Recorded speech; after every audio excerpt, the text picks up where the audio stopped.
Welcome to Standard 4, Recruitment and Selection. This standard is all about developing recruitment and selection strategies that will once again meet the needs of both your organization and your volunteers. Effective volunteer recruitment and selection strategies are crucial for any volunteer-involving organization. With the right systems in place, you can embrace your organizational goals while fostering a more positive and inclusive environment. By implementing well-thought-out strategies that cater to your organization and prospective volunteers, you can attract suitable candidates and maintain a safe and secure atmosphere. Achieving this standard enables organizations to provide prospective volunteers with comprehensive information, enabling them to make fully informed decisions about their involvement.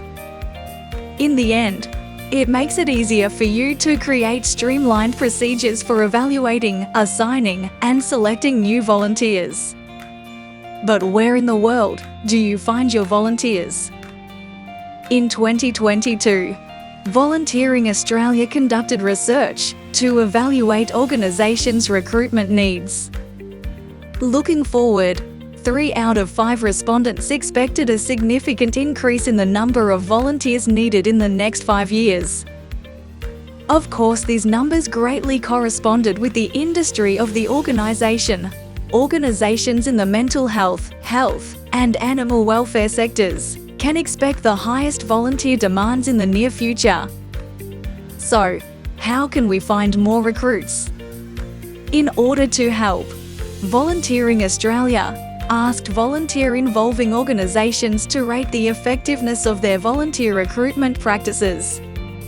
As a whole, organisations preferred word-of-mouth approaches, as they are more effective and personalised. Most organisations reported that technology plays a significant role in expanding their efforts, with social media listed as one of the most effective tools. Platforms such as Seek Volunteer and Go Volunteer were ranked as being only moderately effective. Traditional media and employment service provider referrals were rated as being the least effective. Again, it is important to remember that the findings differ depending on the industry of each organisation. So, why does this matter? Before charging forward in your recruitment efforts, it's important to identify these 2 crucial factors: your opportunities and your obstacles. What tools, technology, and training might open up new doors within your volunteer program? Do you know what's standing in your organization's way of recruiting both eager and qualified volunteers? The survey found several main obstacles to recruitment and retention. These were finding volunteers with the time, willingness to commit, and interest to get involved, as well as recruiting young people within the community. Now, this begs the following 2 questions. What are your organization's obstacles to volunteer recruitment? And what are your organization's opportunities for volunteer recruitment? First and foremost, it is essential to have a clear understanding of your organization's needs and goals. Standard 3 requires you to identify the specific roles and responsibilities required from your volunteers. This lays the groundwork for Standard 4 and ensures your recruitment efforts are targeted and relevant to your mission. Standard 4 enables you to employ a safe and streamlined approach to finding volunteers and assigning them roles that will let their passions, skills, and interests shine. Volunteering Australia recommends the following 4 criteria for Standard 4. 1. If the organisation recruits volunteers, it uses planned approaches to attract these volunteers with relevant interests, knowledge, skills, or attributes. 2. Potential volunteers are provided with relevant information about the organisation, the volunteer role, and the recruitment and selection process. 3. volunteers are selected based on interest, knowledge, skills, or attributes relevant to the role and are consistent with anti-discrimination legislation. And lastly, 4.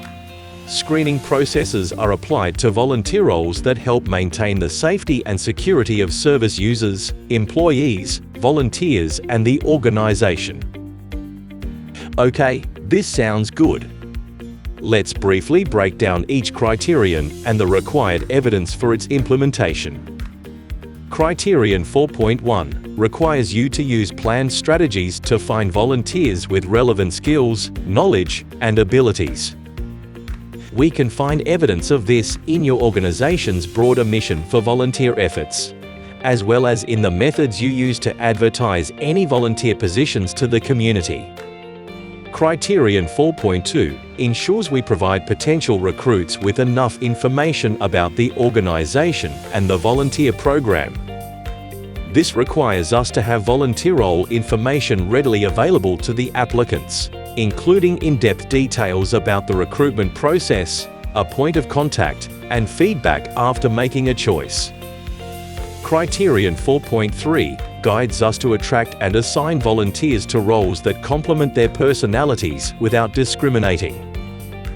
Evidence of this should be found in your documented selection process and efforts to comply with any anti-discrimination legislation. Finally, Criterion 4.4 outlines how to apply screening processes to volunteer roles in a way that ensures the safety and security of everyone within your organization. This means your screening process must be documented and compliant with the current laws, including conducting a reference check, obtaining knowledge of the applicant's relevant personal history, and setting appropriate qualifications to determine whether or not a volunteer is fit for the role.